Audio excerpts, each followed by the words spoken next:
Liberalism is a sin. Father Felix, Sarda, Salvany. Chapter 19. Charity and Liberalism. Narrow, intolerant, uncompromising. These are the epithets of odium hurled by liberal votaries of all degrees at us ultramontanes, i.e. Roman Catholics or Papists, literally beyond the mountains. For entrance to Italy from the continent of Europe requires traversing the Alpine Mountains, the highest in Europe. Thus, to Europe, the Roman Catholic Church has its government, its head, its nerve center beyond the mountains. Are not liberals our neighbors like other men? Do we not owe to them the same charity we apply to others? Are not your vigorous denunciations, it is urged against us, harsh and uncharitable, and in the very teeth of the teaching of Christianity, which is essentially a religion of love? Such is the accusation continually flung in our face. Let us see what its value is. Let us see all that the word charity signifies. The Catechism of the Council of Trent, that popular and most authoritative epitome of Catholic theology, gives us the most complete and succinct definition of charity. It is full of wisdom and philosophy. Charity is a supernatural virtue which induces us to love God above all things and our neighbors as ourselves for the love of God.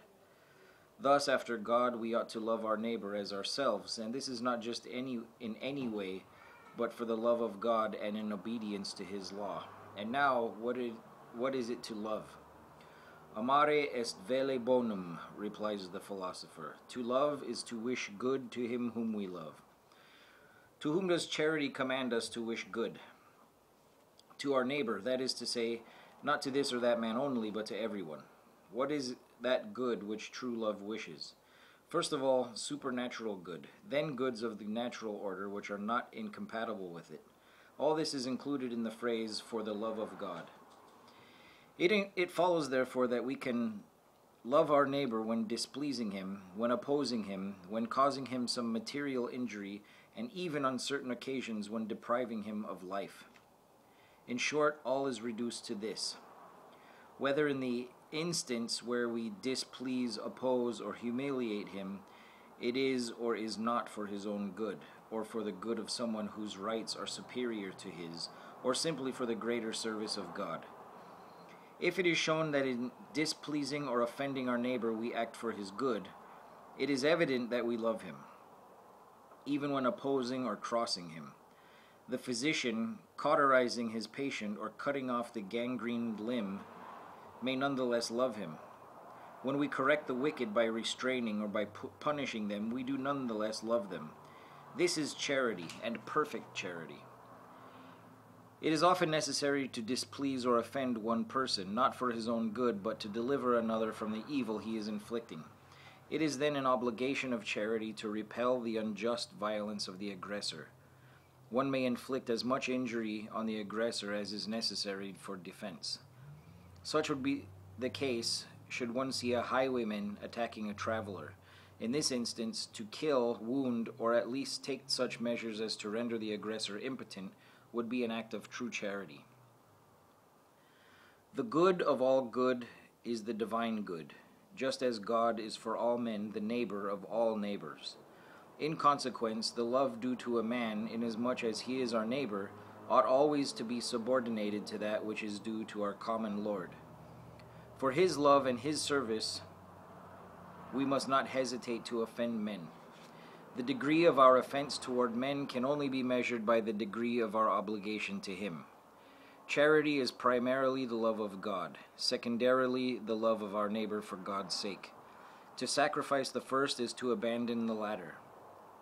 Therefore, to offend our neighbor for the love of God is a true act of charity. Not to offend our neighbor for the love of God is a sin. Modern liberalism reverses this order. It imposes a false notion of charity, our neighbor first, and, if at all, God afterwards. By its reiterated and trite accusations toward us of intolerance, it has succeeded in disconcerting even some staunch Catholics. But our rule is too plain and too concrete to admit of misconception. It is this: Sovereign Catholic inflexibility is sovereign Catholic charity. This charity is practiced in relation to our neighbor when, in his own interest, he is crossed, humiliated, and chastised. It is practiced in relation to a third party when he is defended from the unjust aggression of another, as when he is protected from the contagion of error by unmasking its authors and abettors and showing them in their true light as iniquitous and pervert, by holding them up to the contempt, horror, and execration of all. It is practiced in relation to God when, for His glory and in His service, it becomes necessary to silence all human considerations, to trample underfoot all human respect, to sacrifice all human interests and even life itself, to attain this highest of all ends. All this is Catholic inflexibility and inflexible Catholicity in the practice of that pure love which constitutes sovereign charity. The saints are the types of this unswerving and sovereign fidelity to God, the heroes of charity and religion.